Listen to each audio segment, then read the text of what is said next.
Hey guys, Rob here.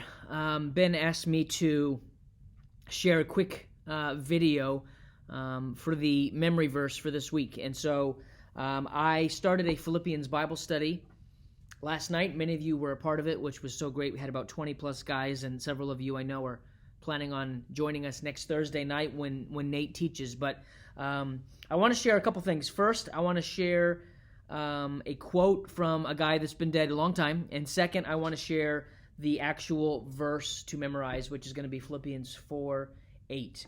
Henry Scougal was a Scottish theologian, and he died in 1678. He was 38 years old when he died. He died of tuberculosis, and he wrote a letter to a friend about the things of God. And in the letter, which we still have, it actually kind of became a book. He says this, quote, "The worth and excellency of a soul is to be measured by the object of its love." I'm going to read that one more time, okay? "The worth and excellency of a soul is to be measured by the object of its love." This is an idea that has really shaped my life in the last 7, 8, 9 years. And if I could kind of break it down for you, what he says is that your soul will either grow or shrink depending on what you set your love upon.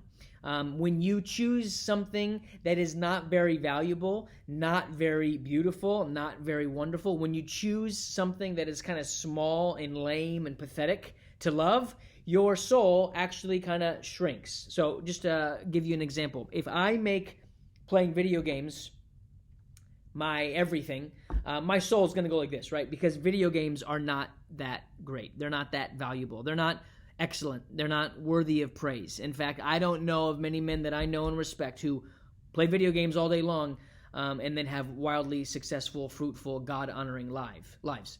And if instead of video games or a job or a hobby or something else, if I make Jesus the object of my love, if he is first, if he is primary, if he is number one, what happens to my soul is that it becomes more and more excellent. My soul expands. My life expands.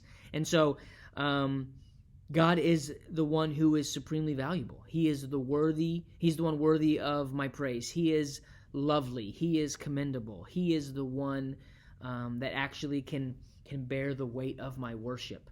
And so the verse to memorize is Philippians 4, verse 8. It's an incredible verse, and I assume that you'll figure out a way to memorize it. But here's what Paul says, Philippians 4, verse 8. "Finally, brothers, whatever is true, whatever is honorable, whatever is just, whatever is pure, whatever is lovely, whatever is commendable, if there is any excellence, if there is anything worthy of praise, think about these things."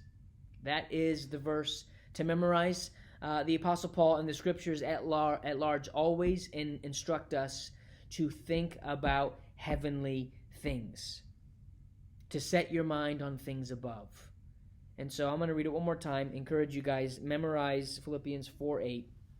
"Finally, brothers, whatever is true, whatever is honorable, whatever is just, whatever is pure, whatever is lovely, whatever is commendable, if there is any excellence, if there is anything worthy of praise, think about these things." Paul says in Philippians 1, he's praying for the Philippian church. He says, "My prayer is that your love may abound more and more with knowledge and discernment, so that you may approve, so that you may be able to distinguish what is excellent, and so be pure and blameless for the day of Christ." And so he says in Colossians 3:1, or one of those verses, that set your mind on things above, and that's what Philippians 4:8 is all about. Let your mind be transformed by thinking about the things of God, and make Jesus first, because he is excellent, he's worthy of praise, he's lovely, he's pure, he's excellent.